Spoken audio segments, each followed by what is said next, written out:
We're live. Cool. And then welcome everybody back to Segal Talks here at the Martin Segal Theater Center at the Graduate Center, CUNY in New York City in Manhattan at City University. And another day in New York, another day on planet Earth, and another day with COVID. It's still evolving and developing in a rapid speed. We are still in a moment of great uncertainty. We do not know what is happening. We don't know what will happen. And perhaps we also don't really fully know what already happened that led to all of this. New York City is, of course, so very much affected by this. Was for a very long time the epicenter. Was over 1,200 infections. It was down now to 20 per day last week, which is a great testimony to the New Yorkers and for listening and for respecting. But of course, we do not know what the second, third, fourth, or fifth wave will bring. 60,000 infections again yesterday in the US. It is the fifth day of record infections. We don't really know how this could be compared to other countries, other nations.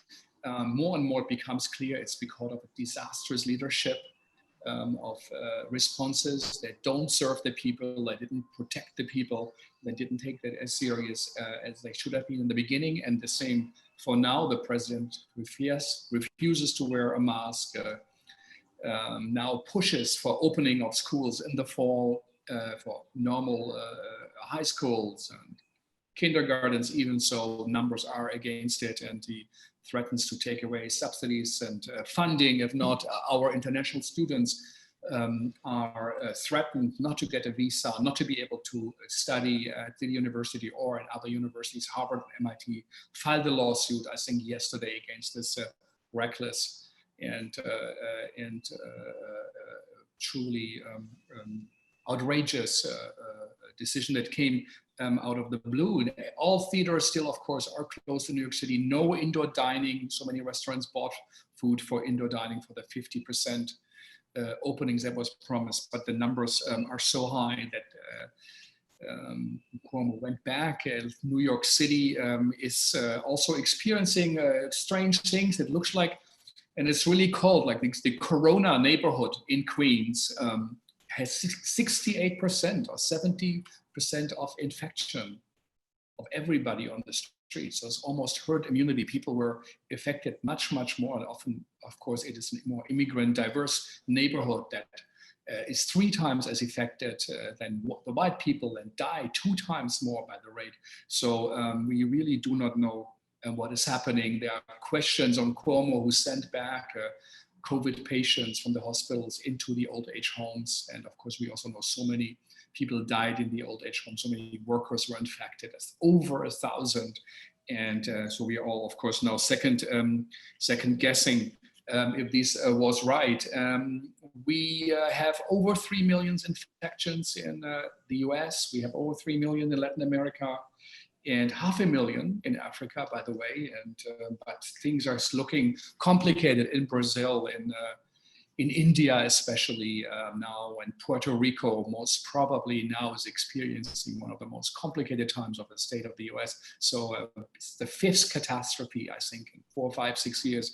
It is quite stunning, the time you live through. We heard yesterday from Japan, from an update from Satoko, what artists are going through. They are opening actually theaters in Japan. It looked like it was all behind, and all of a sudden now also Japan is closing again neighborhoods, restaurants, streets, and trying to contain it. We all, of course, think, what is the role of the arts? What is the role of theater? Theater has been hit so hard.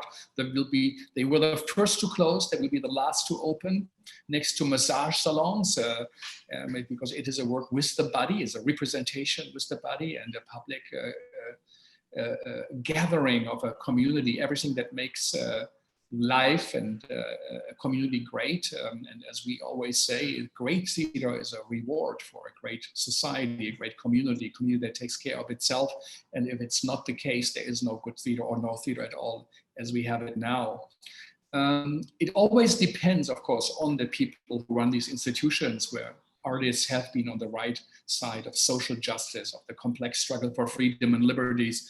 And these artists anticipate the future, or they are in the moment closer to the present than we all are. And one of the leaders in New York City is Niegel Smith, who we know for a long time. He also was at Prelude, and he took over the Flea Theater in New York City, which he inherited a system, how it worked, how it produced, and now is in the middle of that storm, in the middle of the COVID, having a theater that cannot produce theater, having artists who cannot work, having to redefine the mission, which is the role of every artistic director. Nigel is primarily a director, and he did the great work of The Free, The Southern Promises from Thomas Pratchett. He worked a lot with the great Taylor Mack, the Holiday Stars, but also the now legendary 24-decade history of popular music, a landmark piece, I think, of the decade also. And so many institutions he worked for, and centers, museums. He is also board member of ART, of Art New York, of the Union of New York Nonprofit Theaters, with 500-600 members, I think. And he's an activist, an artistic activist organization, the Willing Participants, where he's a ringleader that whips up urgent poetic responses to crazy shit that happens. So Nigel, thank you for joining us. I know how much you have on your mind, how much you have to deal with or had dealt with. Where are you at the moment? Frank, thank you so much for inviting me to participate in this, I think, really important project. I am thankfully with family, and I'm in rural North Carolina today. Is this where you grew up? Yes, I grew up down here in North Carolina, so back home.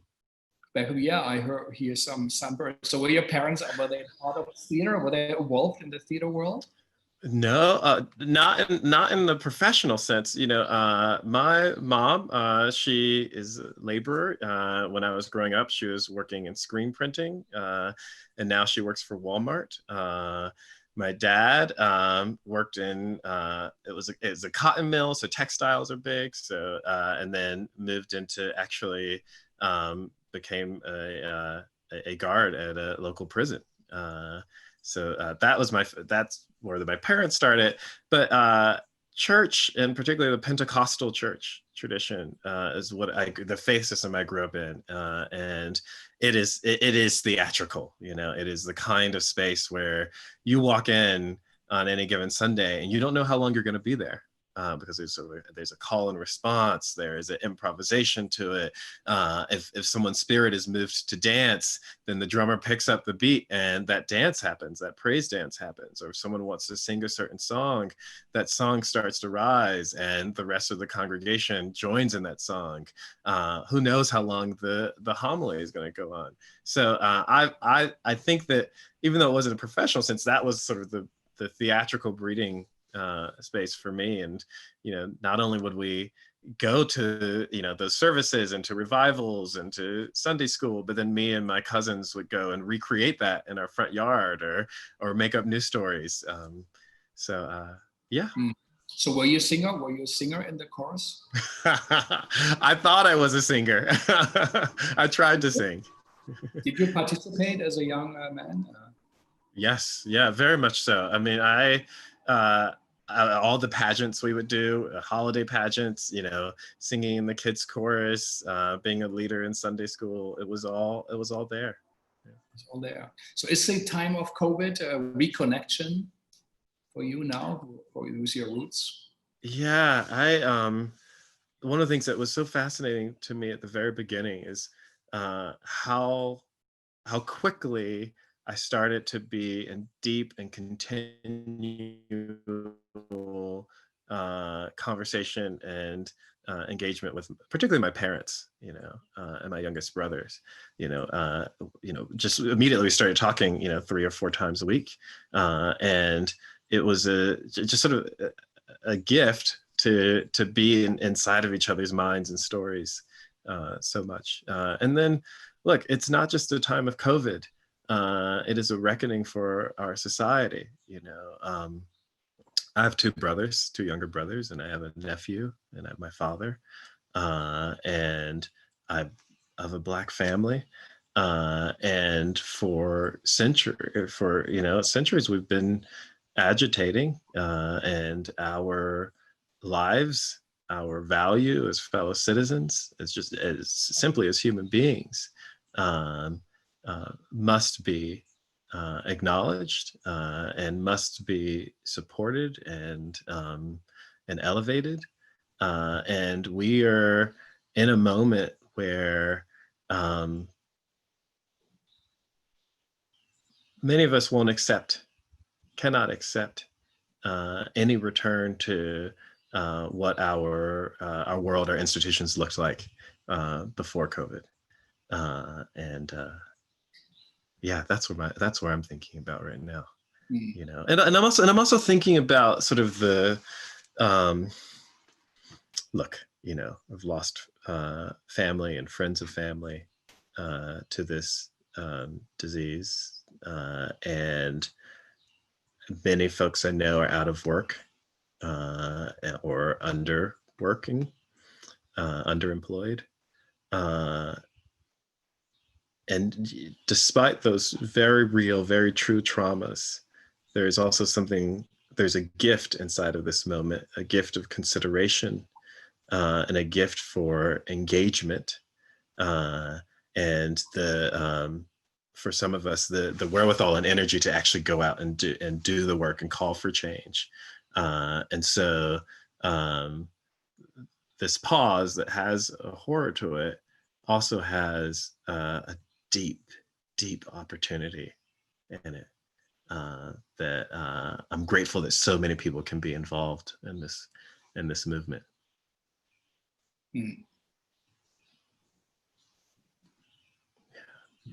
Yeah, and where were you when it started, the COVID, when you said now this is happening for real? I was in when I first started to become aware of it happening in other countries. I was in rehearsals for a project called The Fray by Taylor Mack that was being produced at the Flea Theater, which I was directing with our resident company, The Bats.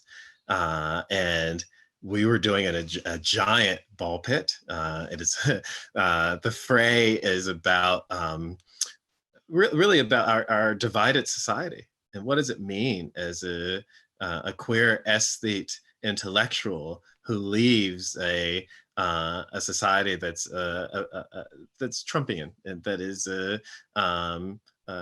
mired in sort of its selfishness, and what does it mean for him to return to that world, and is there room for a coming together across sort of worldviews? As a comedy in a giant ball pit. The audience was cast inside of this if they wanted to be somewhere outside. And we were just deep into making that piece. I mean, truly a pre-COVID piece, if you think about it, you know, all of our bodies inside of this ball pit together. And we were 4 previews away from opening night when it was absolutely clear that we as a theater industry needed to shut our doors. Yeah. And you, in a way, are responsible, right? You're the director. Yes. I remember. Yeah, I mean, well, at that company, you know, we had 2 casts, so there were 16 actors, and then you know, our tech teams and our staff, and folks working in our building. So, and I remember getting I think Annie Kaufman sent it out. You know, I'm on a group of fellow artistic leaders, and it was the first time I saw a document that laid out the curve and laid out the argument for flattening the curves and how institutions and governments needed to react quickly. And I remember us all going, "Whoa, thank you. we have to act tomorrow. This was like on the Wednesday. And so the Thursday we started closing our theaters. Overnight. And yeah, overnight I got it immediately. I sent it to other leadership, but yeah, overnight it was just clear. But up until that point, there was sort of, I'll speak for myself. There was a sense of, oh, this can be contained. Okay, so we've identified where there are outbreaks and we're containing, and I believe there was a lockdown in Rockland County. But when getting that information, it was aware, even though that our government hadn't taken the leap that we needed to as individual businesses. And then you went fast to the Carolinas, or you stayed in New York? I was in New York for about 6 days, and my partner Bryce is also from North Carolina. His parents called us and said, we were watching Rachel Maddow last night. We think you have 72 hours to decide where you're going to get through this. We really think you should come home and be here. And so we made that choice. We made that choice to, come down to North Carolina and to and to, for 14 days of quarantine, and then to be sheltered in place with our family. So it was your home in a way, when you said. Yes. It's a big decision to make. Yeah. And at that time, we thought, okay, this is going to be, at the outside, we thought, oh, maybe 12 weeks. I can't even, because I'm so in the moment, I can't even remember how we were coming up with those numbers and things. I brought some sweaters and some pants. I had no inkling that it would be here in July and still sitting here. What did it make you think? What went through your mind? How were you experiencing these weeks? Yeah, well, I think that so one of the things that's unique about the Flea is that we have resident artists. With resident actors, the Bats, with resident directors and resident writers. And the first thing I began to think about was like, okay, we're artists, and our artists were starting to leave the city as well. We're an off Broadway theater. Our company, many of them are working gig jobs to make ends meet. They were, Uber drivers and working as nannies and working at restaurants, and so they were starting to leave the city, and we very much as a staff wanted to continue to keep them tethered to art making and art practice. And so that first week after we closed, we started pivoting to digital content. We have a long-running series called Serials, which is serialized theater that certain projects come back, depending on the audience interest, and certain teams start with a new one. And immediately that writing team started to reconceive of works that not only happened on digital platforms, but embraced distance. So, either in its comedy or in its storytelling. So we wanted to keep giving opportunities to our artists to create and reflect on the world we were living on. So that was the very first thing we thought about, and particularly because at that moment there was a sense that it was much more temporary than what we've come to learn. Yeah.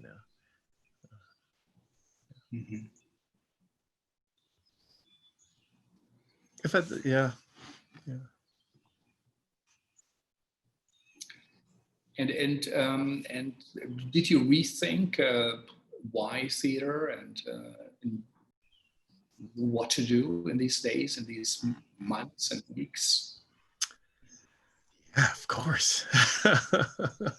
I think that's something I think about all the time. But this is a very specific kind of rethink. Look, the reason I've chosen to make theater is a sense of community ritual. And also I love being in the room with not just my fellow collaborators, but with our audience. The way that you make a choice, or an actor makes a choice, is deeply responding to the energy of the room. And as a director, you know, I think one of my roles is to get the audience's heartbeat beating in synchronicity, you know. And so I'm like in preview performances, seeing how an audience is responding in real time and making my notes about the kinds of adjustments I think we might need to take. There's something really just so deeply personal and human about that kind of work. Um, but also our work is storytelling, and it's about reflecting on the artist's consideration of our world, and that doesn't only take shape in live physical performance. And so, you know, I'm as deeply interested in filmed work as I am in live work, and I believe that the abilities of theater artists can translate to other mediums. And what I was thinking about as we made that pivot, and what we were thinking about as creative teams is how do we make a pivot that's not about taking theater and putting it into this other space, but how are we as theater artists making in these other spaces? You know, so I was talking about serials a little earlier. The team didn't continue with this the stories that they were writing pre-COVID.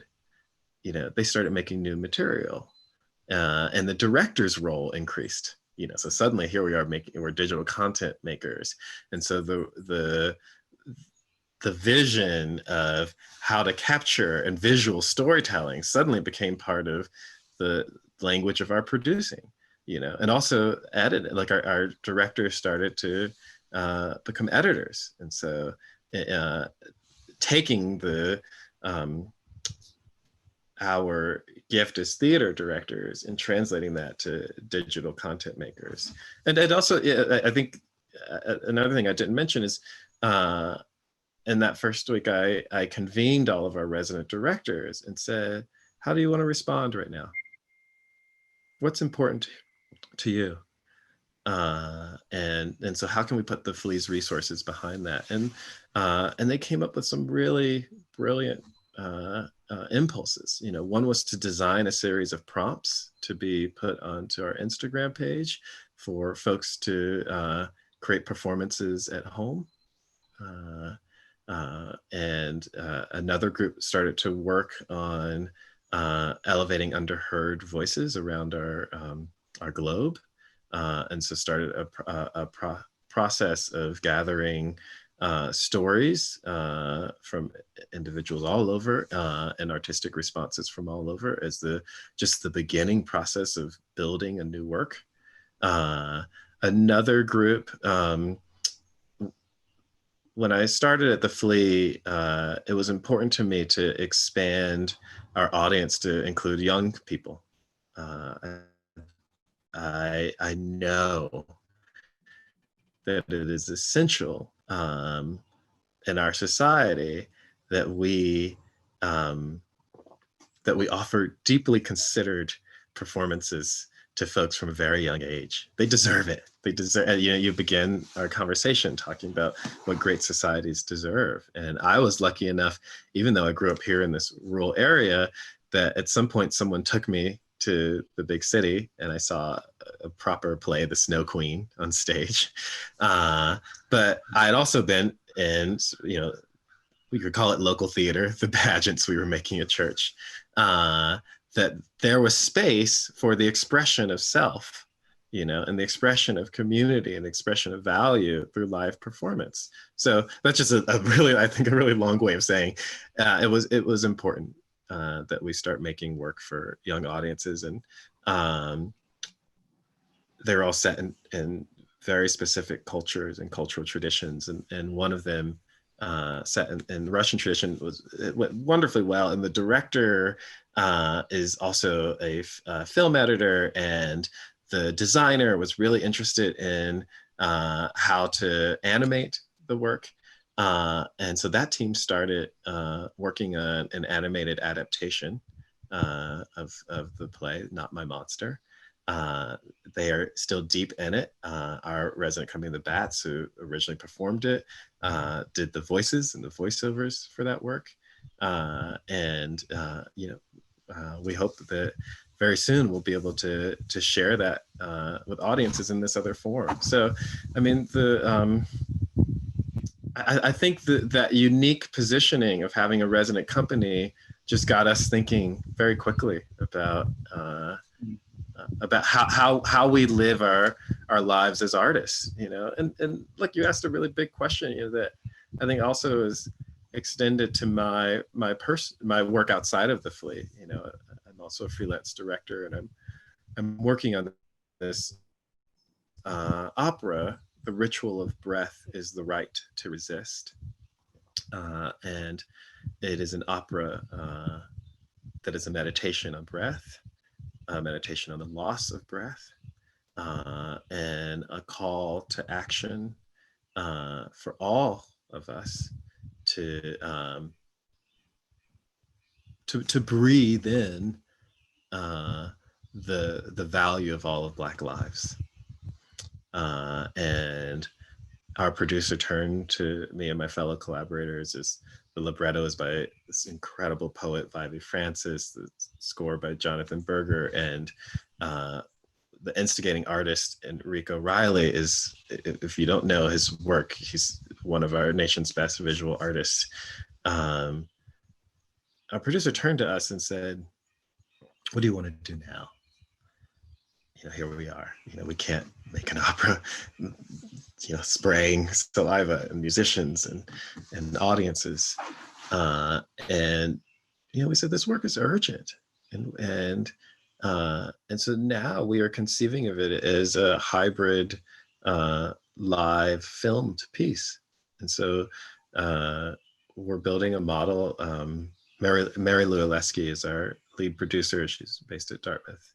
And Kim Whitener is a producer, and they are committed to us as a team actually coming together, having our moment of quarantine, and not only are we going to build the live performance, but we're going to build the filmed performance. You know, so it is a film that calls on the aesthetic of our current day, which is that the individuals, the community making the action of this opera are also filming it with the technology that is right there with them.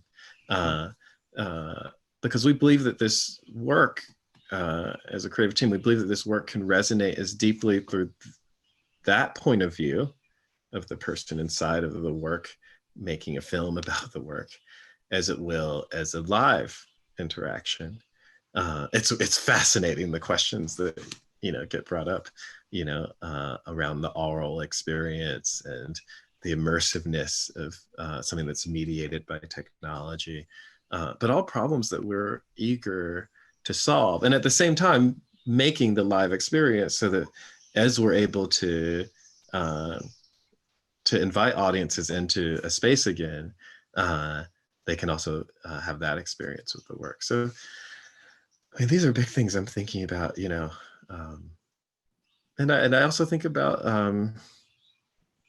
you know, advocacy for this form in our country, which is why, you know, you mentioned I'm a board member at Art New York. That's why I'm a board member, you know, is that we have to ensure that there are resources and space for artists' work to exist. Mm-hmm.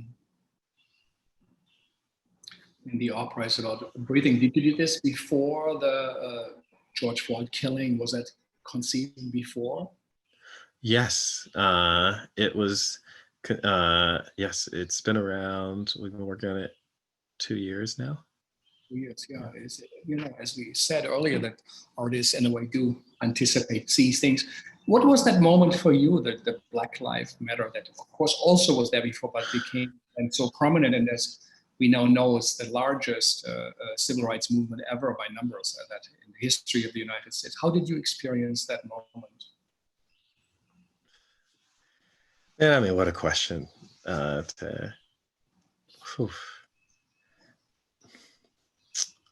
I don't, someone asked me recently, they said, you know, I was a group of folks, what's your first memory of being aware of race? I personally don't have a pre-racialized memory. That, you know, I remember my dad growing up, he said, you know, son, you got to be 110%. You got to play their game better than they play it. So like I grew up inside of a worldview that was about white supremacy and about uh, my relationship to whiteness and how I would be perceived out in the world. I don't think I've lived a day um, without a deep understanding that Black Lives Matter. Uh, what's infuriating it's just, is that my people still have to die for other folks uh, to acknowledge as much. I think that in the most recent upsurging of the movement, and this deeper inclusion of the movement in the movement, it's so senseless. You know, you see the videos or you read the reports. Like I can't run. I can't go for a run. You know, I can't open the door to my house. You know, I can't be engaged with respect. We're fed up. We're fed up. Folks are fed up. You know.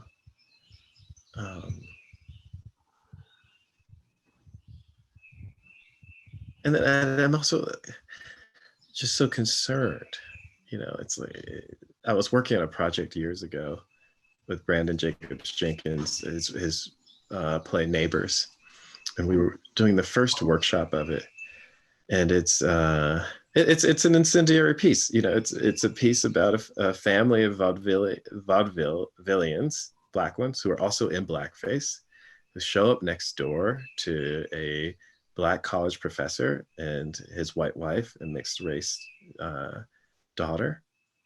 And after the presentation, an elder, a Black elder, she made a beeline for me and Brandon, and she says, why do you have to make this work? You know, and we were talking to her about, you know, why it felt necessary to her. And she says, but we thought we had dealt with this. We thought we had gotten rid of this so you wouldn't have to engage these things. You know, she's talking specifically about blackface and this minstrelsy tradition. And that is like, and I have so much empathy for that, you know, and her experience of it. Because that's what's underneath this is like, we've been, we should not have to, but it's my role as an artist. And I think our roles as advocates and activists to continually stand up and say, hey, we ain't there yet. We ain't got there yet. You know, we haven't arrived to the other side. There's still work to be done. Yes, you worked. Yes, you had good intentions. Yes, you thought you heard, but we ain't there. And that's why I'm here. We're gonna have a dialogue. We're gonna have a march. We're gonna make a new piece of art. We're gonna reform this institution. You know, you're gonna make sure my voice is at the table. And so now I'm transitioning to, like, you know, this very specific place of you know, there's a reckoning in industry at large, and specifically for us at the Flea, about how to not only be a diverse institution, but to be inequitable and inclusive. Mm-hmm. How was it for you as a Black artist, you took over, if I'm right, Jim Simpson, who was the husband of Sigourney Weaver. If I'm right, I'm not completely sure. Yes. Yeah, yeah, Absolutely so right. Yes, Jim. That is not the National Black Theater or the Classical Theater of Harlem or the Federal, has that tradition of Black work. So how was that for you to come in there and the things you found there? How was that? Well, I was eager, right? I had seen Ed Iskander. Ed Iskander had made The Mysteries at the Flea, and I had also seen this wonderful play by Hamish Linklater, D.D. O'Connell in it, and so I'd seen the work of the Flea, but I didn't really know it. But I also, my first internship in the theater was with Trinity Repertory Company in Providence, Rhode Island, and they had a repertory company, which is so rare in our country. And I remember being so enthused about the idea of an ongoing engagement of artists with the theater. And so when the Flea was looking for a leader, two things intrigued me about the institution. One was there's resident artist. Okay, what is that? What does that mean? How does that get worked out? And not only are they resident artists, they're early career young folks. And so they're not playing, the assumption, they're not playing by the rules of the established, art makers. And then also it's off Broadway, that's the thing that keeps me going as an artist, is the space for the novel, the experiment, the reconsideration of the form, the introduction of new voices and new perspectives. And so I was like, okay, those two things at one place, let me go throw my hat in the ring. And I had a successful interview process. I knew going in two things.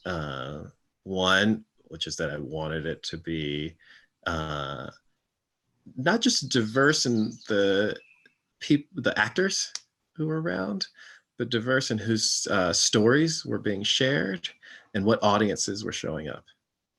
Okay, and I felt real buy-in from the producing director and the board who hired me.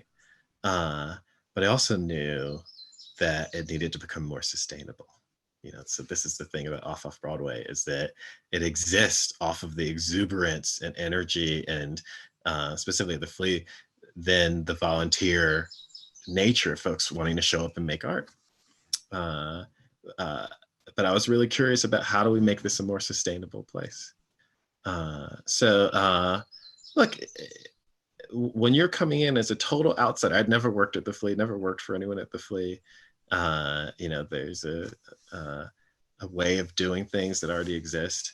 And my dad and I, who gives me advice, we talked before I accepted the position and talked about how I could come in and turn and shift and use the ways that the Flea had already been successful to sort of point the direction in a different way. So it meant first getting writers in that were that expanded the vision of what was on stage. It meant the first piece I did at the Flea as artistic director was devised with a company that was majority POC about the intersection of the value of Black lives and our ongoing climate change emergency. And we got in a room and started devising works and devising pieces. And then we decided that this was not a work to just be embodied by the actors, but also by the audience. And so we wrote a score where audience members could also take a part and participate in the making of the work. I feel like I've lost sight of your question. Wow. How your experience was to come into existing structures, that. Yeah, I mean, look, it's so complicated because you're walking into a room that's already has a way of making and doing, and so, I took that tact of like slowly turning, by introducing new artists to the fold, introducing different forms to the fold. Uh, you know, it was also a theater that was in the midst of a capital campaign, building a building, and so there was like that was like the main board priority, leadership priority, and so the goal was like to get into the building, and then the final phase of that strategic plan would be to sustain the art making in that building. And so, that's 2.5 years just to get to the building, and then to start the strategic plan is fundraising, and so then start the fundraising for how to better sustain our artists, which we were doing. But look, I also I walked into a theater that is predominantly and historically white, Yeah. and so the work uh, of engagement and consideration uh, uh, and shifting was slow and meaningful. I remember a friend of mine, Claudia Alec, was working with a group of artists to create this piece every 28 hours, which was part of the 1 minute play festival tradition, which was this 40 plus plays that dealt with the horrific statistic that every 28 hours, a Black person was killed by police. And, I remember coming in and being like, I'm committing the fleet to this. Whoa, we're going to do a free performance, with 40 plays. It's only going to happen once. And how does that make sense in terms of like our budget and all these things? They're like, we're committed to it. And then, so you do it, we make the art. And I remember a board member's wife turned to me and said, whoa, that was the most deeply affecting thing I've experienced. And for her, it was like this consideration of, there was a couple pieces and there were about motherhood and the mothering of Black youth, and that resonated for her. So it's like it was slow and methodical and frustrating at times, but I always had my sights on where we were, where I could turn an institution. Yeah. It's it's thrilling in some ways also I want to be very honest about this. I love my predominantly Black spaces and creating in those spaces, and the joy. Oh God, it's such deep joy. I remember this piece, Sinking Ink, that was just so fucking joyful because of our shared histories and values. But there's also I've also committed myself to being a leader in non-Black spaces, and there's a joy to that work too. And in between, there was also a moment, if I understand right, I didn't see all of it, that next to COVID, next to lockdown, next to the Black Lives Matters, that inside the flea was the bats, there was, the demand that we all have now for changing structures, or became strong voices, and you stopped and you said, no, we have to rethink. I mean, maybe if you can, if it makes sense, to tell us a bit about the experience and what it means for an institution to reset. Yeah. Well, look, it began with individual artists speaking out. I remember, it was the movement was resurging, and I had decided, or we as a staff had decided that we needed to make a statement in solidarity with our Black artists. I decided that as a Black man living in this moment and as a leader, that statement should be personal. And so I wrote a draft of that statement, and we decided it would start with the personal and then move to sort of the institutional voice. And an artist, Bryn Carter, who had a really difficult experience at our theater, wrote a comment to that. We reached out and said, Bryn, wow, I know you had a really tough decision. It's time for us to make change. Why don't we have a conversation? And Bryn wrote a public letter that detailed her experience, and that was the moment that I think galvanized our artists. I know they've said as much. And so the other thing that's incredible about a resident artist company is that they have a stake in it. They're not just someone visiting for production and being supported for a temporary moment. And our Black artists led the charge, and the other resident artists got behind them, and they began the work of identifying the ways that now in reflection, I think it's useful sometimes to have regrets because they spur on the change that needs to happen. I think that I regret that we were doing the work of diversity without doing the work of equity and inclusion.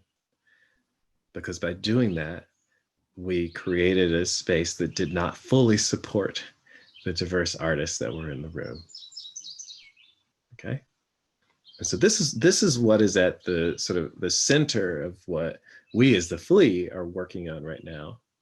But we as an industry and as a field and dare say as a nation also need to be working on, which is how do we elevate our Black artists in particular and our artists of color so that they are at the center of all of our considerations, not just this, a story that we're going to stage and support and put in front of an audience, very real things. I mean, look, I began earlier by talking about sustainability and how, we were making this slow journey to better sustaining our artists, and we were raising money and we were, raising stipends. That wasn't enough. That wasn't quick enough. It wasn't fast enough. It wasn't supportive enough. It didn't give folks who are historically oppressed economically and socially the same opportunity to invest and engage in the work. So immediately we have to pay our artists. We have to, it's got to happen quicker. It's got to happen now. So any show we do from now on, artists are paid.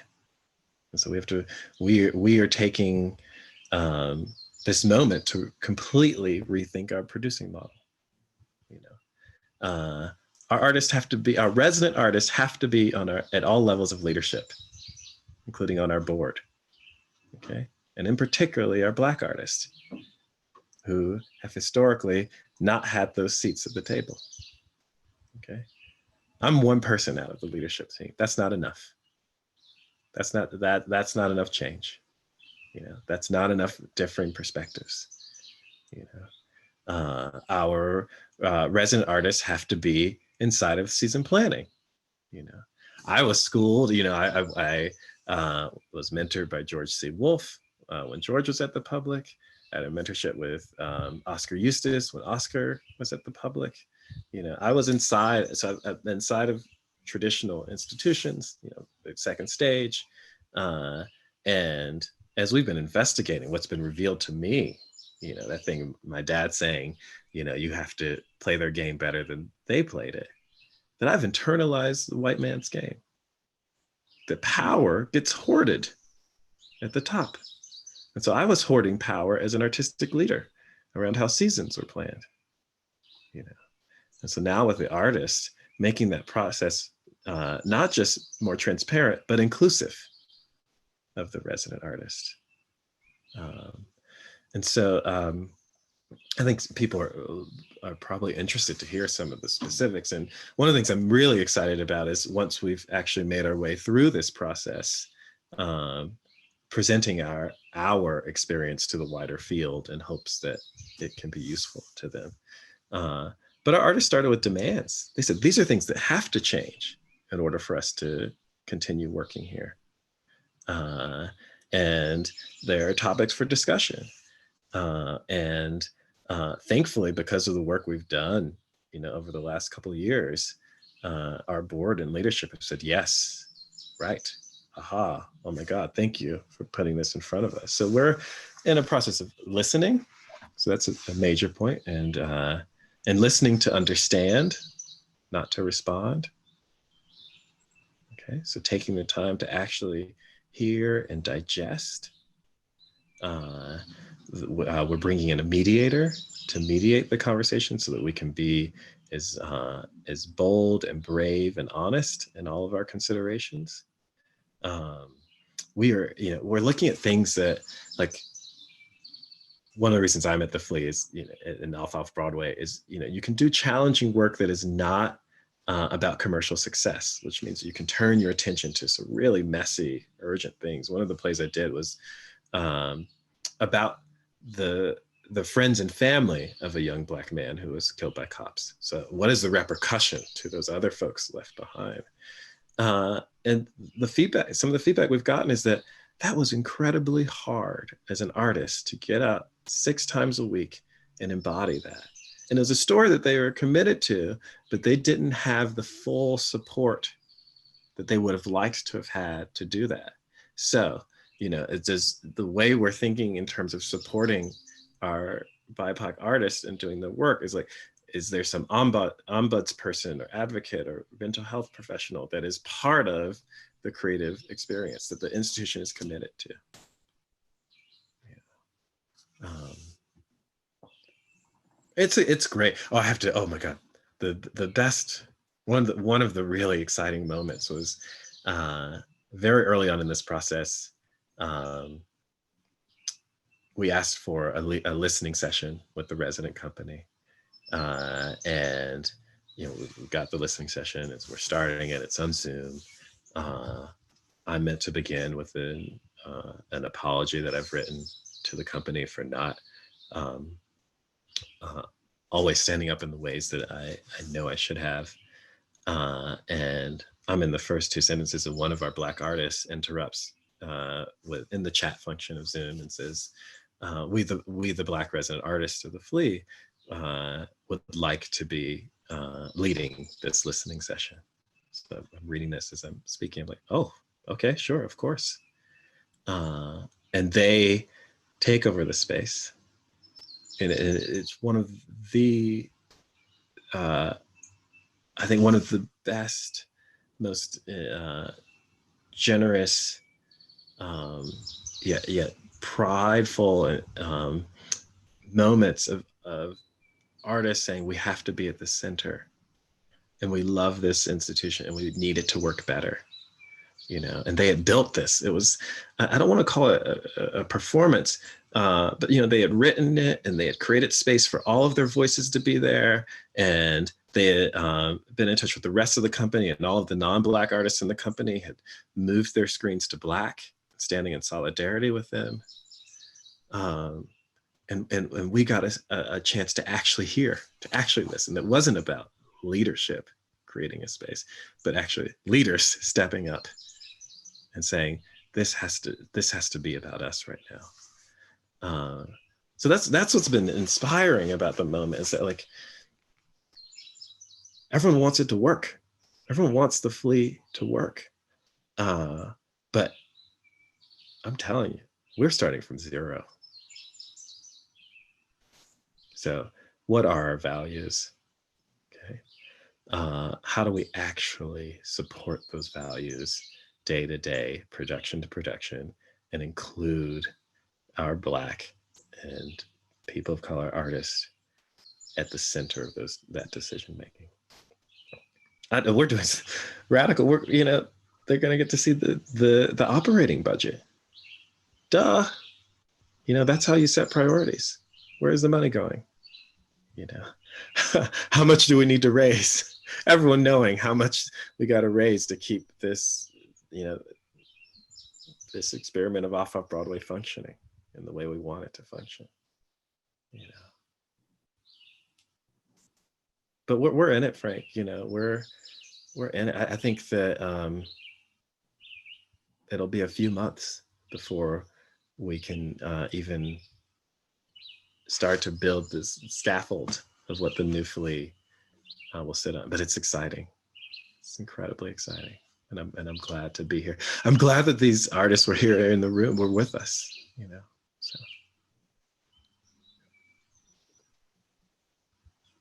No, I think that is it is quite stunning and quite amazing. It comes to these deep questions. I mean, I know there's this term of black pessimism that says institutions will never change. We should get out. Well, you know, that philosophy of disengagement. And also the idea of many say, yeah, even with the Black Lives Matter, institutions will say, yes, it's important and they matter. And in New York City painted Black Lives Matter in front of Trump's building just last week. Some places in this country, actually, people go out and paint it over with black color. Yes. You know, so, yeah, but that this your institution, in a way that you say, well, it's not about just the play we put on, but the way we produce it. And that we have to act and live in the way what we artistically demand and show on stage, which is radically different from the old ways. And we have a play, this is great, and there's actors of colors in it. It's very unique. What you do is a real model. If theater is important, it is important because it's a model, a space of imagination, of symbolic representation that also is real. If something happens in a theater, can also happen in life, but that this now happens at the Flea in the institution, that you're really questioning and implementing something is so incredibly meaningful. I can only imagine also how hard it must be, also for you having coming in there. You brought in a lot of your artists, and there's this kind of uprising where all of a sudden you are defending or responsible for things, you know, that has been ongoing or everywhere in society where, you know, this is no exception. If at all, the Flea was much more attuned to it. So I think it is quite encouraging to hear that you're taking it all so seriously, that you go so deep. And it is connected to the COVID time. I do think that we all listen more, that this happened, that the artists were questioning, what am I doing here? You know, that where's the money in the time where there is, till the end of the year, there are no jobs for no one. Yeah. At the moment. So how did your board, who maybe had no idea when they thought, let's get a Niegel in, and all of a sudden there is not only what you do on stage, which they, my friend, and you did it so differently, but now the institution is changing. You say you have board members, and you have your as an artist as board members. I mean, that is a stunning thing. There is a story like Tanya Bruguera, a Cuban artist, said when she was invited by the Tate to work, and she said, I wanted to focus on women who really do work in the neighborhood and change community, and they should be honored. They also have a place. And she identified a woman who has saved countless lives.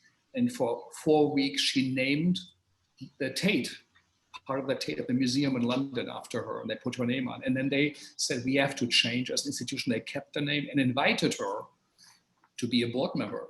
You know, also in a way, what you are doing is a very deep rethinking. And if theater can do it, others can do it to really understand it. But let's say your board members who also, I guess, make a donation. I can most probably be tomorrow a board member of the Flea if I give 200,000. The Lincoln Center has 86 board members. All you have to do is $250,000 a year.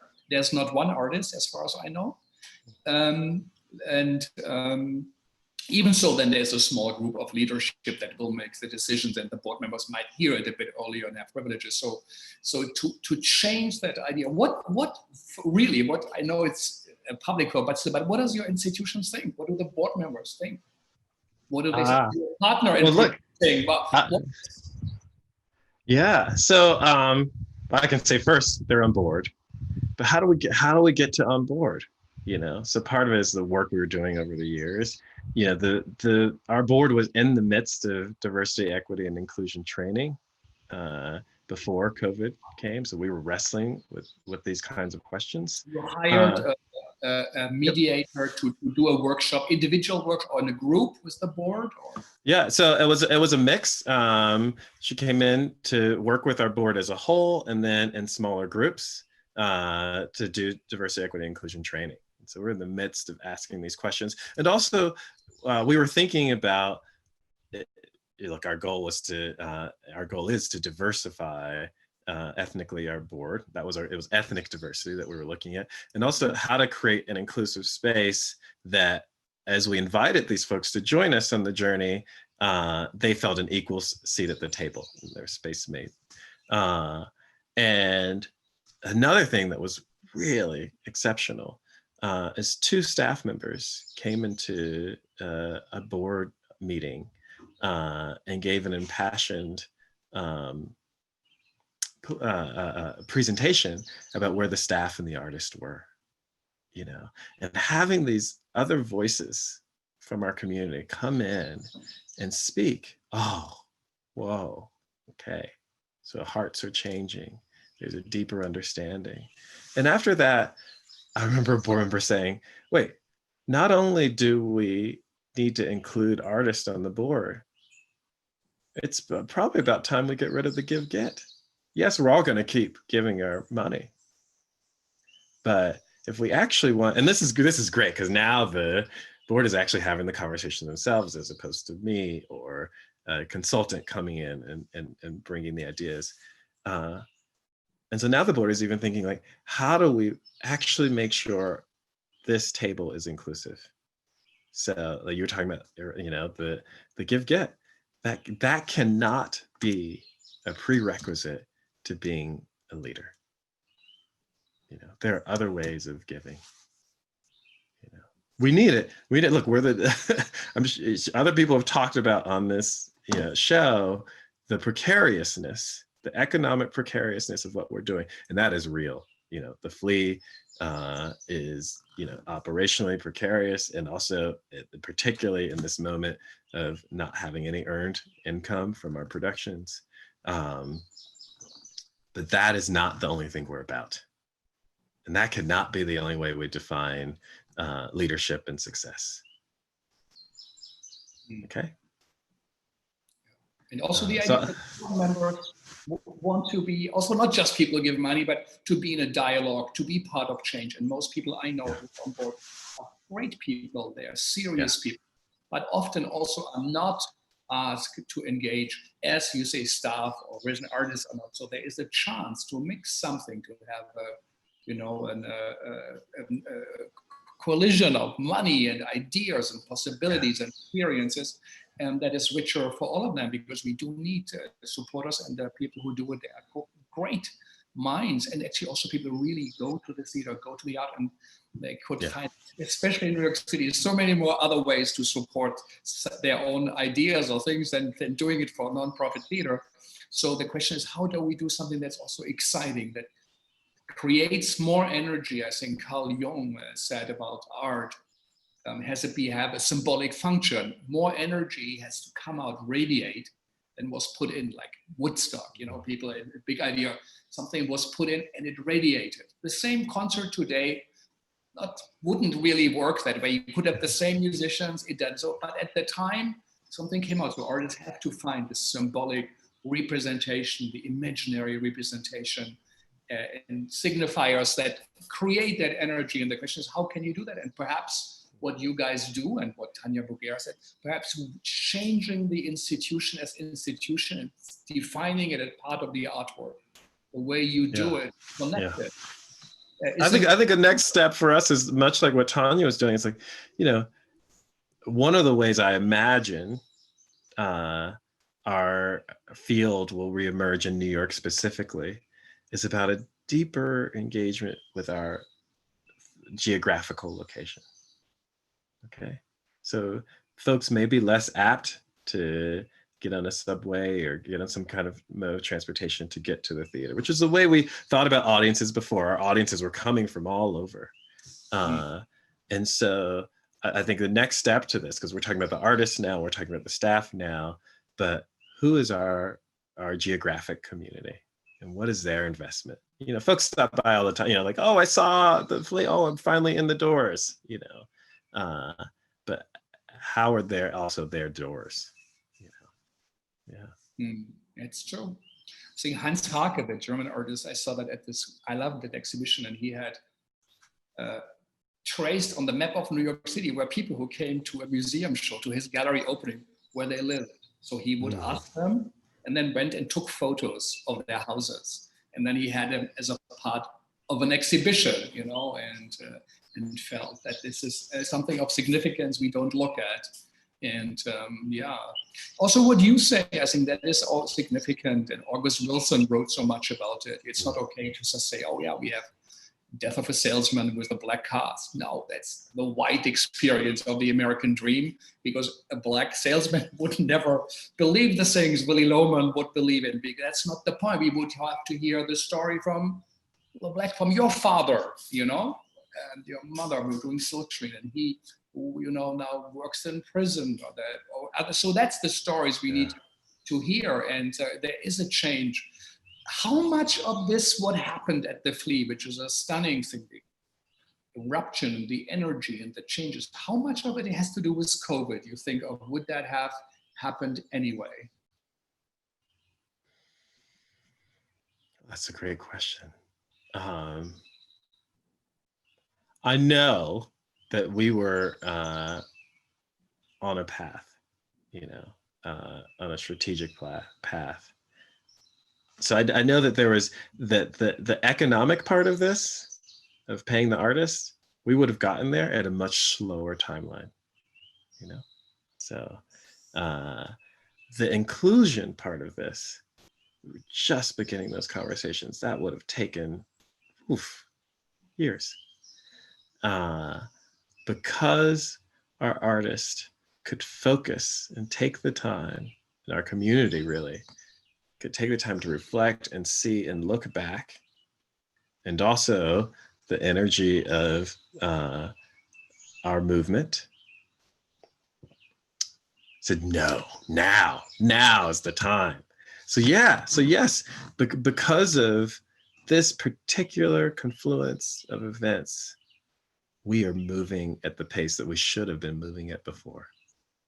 And that's also the thing that I hope that we don't lose sight of in this.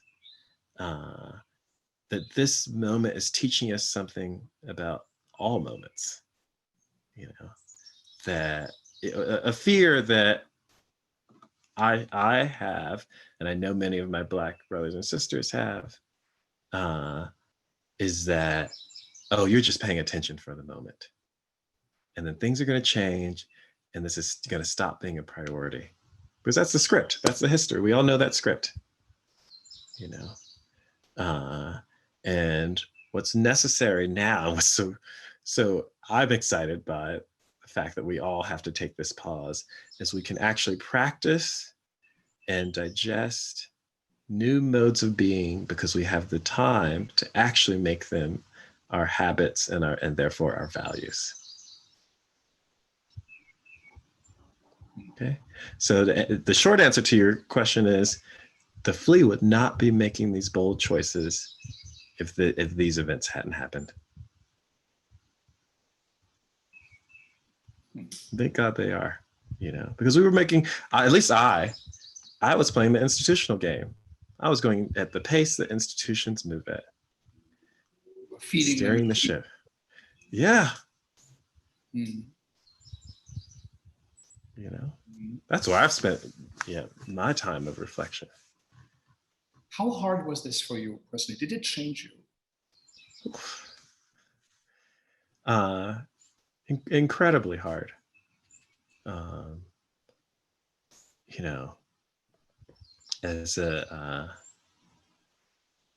Black man, it was the furthest from my mind that I would be complicit in a system that didn't fully support other artists of color. Okay, that has caused a deep opportunity for personal growth and change and consideration. And I mean, the thing that I think that I'm thinking about a lot is like, you know, I'm an activist as well as an artist, as well as an arts leader. But somehow those things like, started to get siloed. You know, my activism took certain forms, my art making was taking certain forms, my leadership was taking certain forms, you know, and so that integration of values, or that reintegration, because maybe I separated those things in order to survive, you know.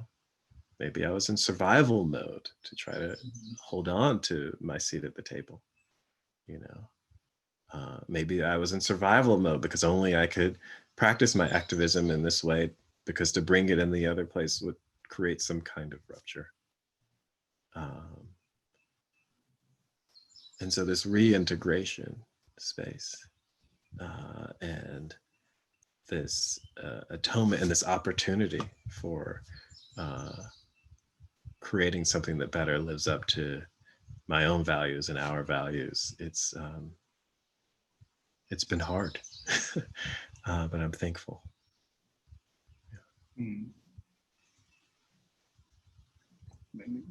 Coming closer to the end, but what is that, if I can ask that, and it's of course the values, your values, the values of the fleet, if you had to put it in words, what in the moment now is being on the way, what are the core values? I think that's important also for our international listeners to hear. How would you define them?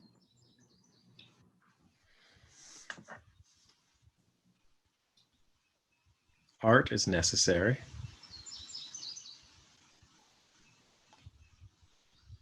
Artists are essential and deserve our respect and support and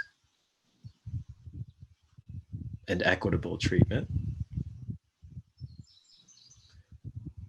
We must fund it. We must fund it.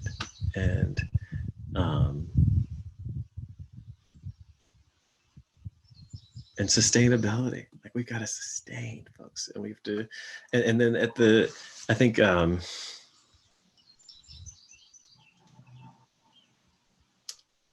when I think about it must be equitable, that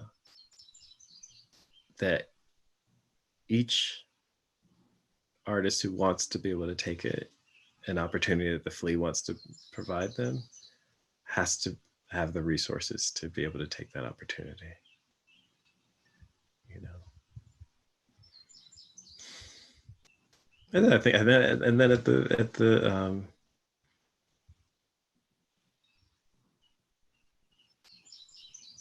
I have a value of community and communal, and that is one of the reasons I chose to throw my hat in the ring at the flea, is that there is a community, and that community is the artists there and the audience. And so how is all of our choice making about the community? So not about an individual or some bold vision one person has, but like I keep thinking that if we get to the other side of this and there's a communal buy-in, that's the flea I want. Yeah. And this is so significant, that communal buy-in, as you said earlier, the new modes of being, and to contribute to that, and also for New York City, which is looking for its identity. It's, what will happen? And this 1 million jobs are lost in New York City. Rents are actually going down. The latest statistic must be saying, that which has never happened. Many people will work from home. Offices will be empty. It also means there will be more available, and so maybe it will be closer to Berlin. Maybe there will be again a chance to reinvent and that city that everybody, the Bonnie Marancas of the world, tell us, you had no idea how great it was in the 70s with all the complications. This was a different town, but I think again, art will play a great role, and this is a great city, but it has to reinvent yourself, and what you are doing there, that kind of painful birth and all the complexities in it, are really part of that. And I can only hope other institutions would do the same. They most probably won't, but they could. And this is something we can learn. So this is why your experiment or your journey over is of much larger significance. Also, what will come out of it, and perhaps also then what additional changes it will bring in leadership and others, and models of creating work, or the way you produce it is also not separate from the aesthetic outcome. And as someone said in our show, we want to produce something, but we also want to know, hey, how are you? How are you feeling to the artist? Something to combine these two things, the laundromat project, Cami and they say, what, so we do something, but how are you also? In that same time, something very simple, but so complex. And so this is stunning. What are your ideas? What are your own projects, or does the Flea, is there in that time where you stop down something where you say, this is something I see, or do you say, this is now a moment where we, like what Chief Sitting Bull did, that's why he was named Chief Sitting Bull. In the middle of a battle, he sat down and smoked a pipe because he had to rethink. He didn't get injured, luckily, and then went back and they won the battle by that, what he did. And so what is on the horizon? Is something you share, or is that really not the question at all at the moment? It's not the question. This is the time for consideration, and you can imagine there are board members and funders who also have the same question you have. What's next? So what comes out of this? Mm-hmm. Right now is the time to listen and to rethink. Okay? Because we have to serve our company, and the Black artists have to be at the center of that and elevated inside of that. And we have to reemerge when we've got that vision, when we've heard each other truly. So, of course, I hope they choose to make something. I hope the artists choose to make a new thing. I can't tell you what that is, So like other institutions, we've got commissions out there and things that could happen. But what do our artists need? So I'm listening, and we're considering, and we're putting up plans and ideas. So let's wait. We got time. I mentioned Annie Kaufman earlier. She sent me another email recently, in which she's part of this group that's rethinking timelines. What are the production timelines? How do you actually get it? And Frank, you and I had this conversation years ago during Prelude, which is like, there is a scarcity energy in America around time and around resources. And it creates certain consideration or certain factors that control art making here. And we got to slow down. We got to be more intentional. So the leaders over at the Laundromat Project saying, how are you? That moment of check-in. Oh, that's another fascinating thing about this pandemic. As we start, we would get together as a staff on a Zoom or as an arts call, and we would begin with a check-in. Now, why weren't we doing that before? Why wasn't it valuable enough to say, hey, how you doing? What are you coming today with? Somehow the script had been, I remember learning this script in my theater training. You leave it at the door. You leave all that at the door. You come in the room for something else. No. We're going to bring our full selves here. We're going to check in with each other. We're going to listen to understand, not to respond. And then we're going to make some great art. Well, that's significant and important, and to hear, and also to understand, and to to take that with you. Really, thank you for sharing. Really, Nigel, thank you for taking the time and for your openness, this intense experience you are going through, to share it with us, and to also make us aware of what you have learned, because this is significant, what you do, and hope that also listeners, people, artists, institutions, and everybody in their lives really thinks through what that means, if that's an authentic change also what's happening in our life, or the institutions you are in, they are in, I am in.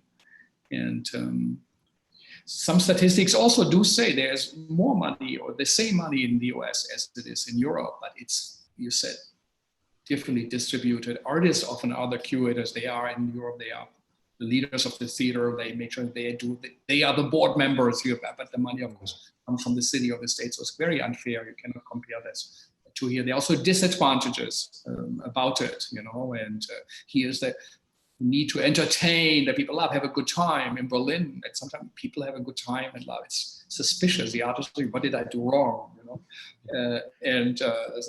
You know, people will say it's a populist, you know. So it's so, but there's some connection between these things, and I think we have to find new ways and new forms. And I think what you guys are doing there is really an experiment, a real search for a new form that goes beyond formal structures of performances or presentations. So I'm really curious, as is everybody, what will come out. So really, really thank you. And yeah, and I also remember Brendan's play, The Neighbors. We did one of the early readings, if not the first reading. At the right, yes.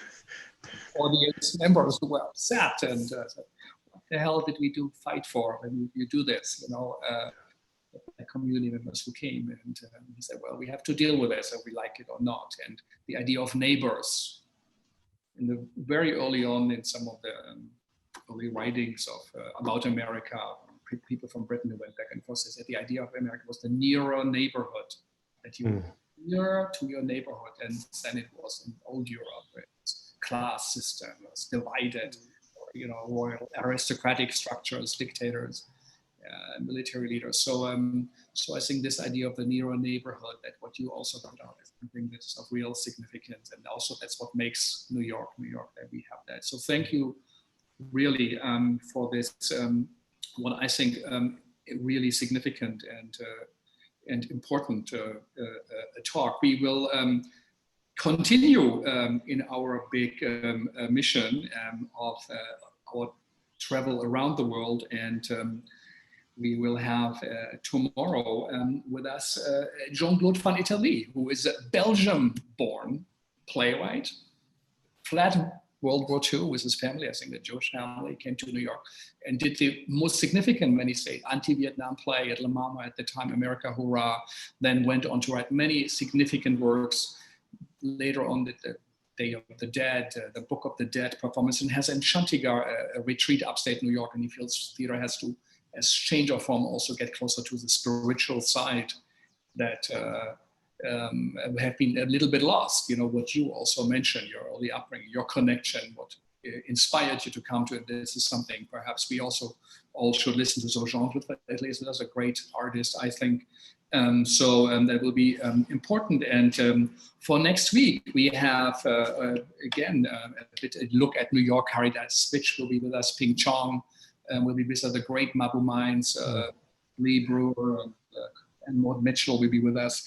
A very significant European director, Tiago Rodrigues from Portugal, a very, very important artist, and a significant young director from Berlin, Susanne Kennedy, who really is a stunning representative of what I call, or we call here, the children of the digital age. For the ones who also are producing your work, she really incorporates the VR experiences, the experience of the digital, but also of a generation that grew up so radically different that we did on a stage, where she creates worlds that try to help us understand that everything we see is also created through our headsets, through our VR system, and the way, what do you say, this change that takes place, that to understand we see the world like through a computer game, like through a VR, because that's what is in front of us, but actually we are composing it. It doesn't exist. It's kind of a dreamlike thing what our brain puts together. We need to understand that it's a particular experience, and everybody has a different one, and we have to respect and understand and get closer on art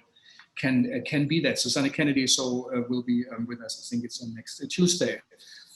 Again, Nigel, thank you. This was really so important also for me to hear. It gives me hope.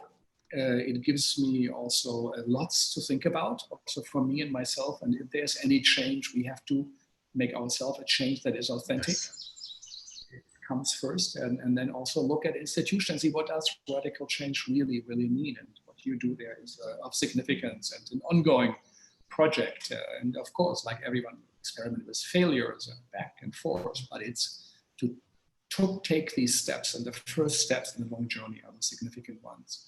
But thank you, Frank. Good beginning is work hard done, we say in so thank you, and thanks to Halrand for hosting this, Vijay, Thea, and Travis, Sanyang, and Andy from the Segal team, and to you listeners, really thank you for staying with us.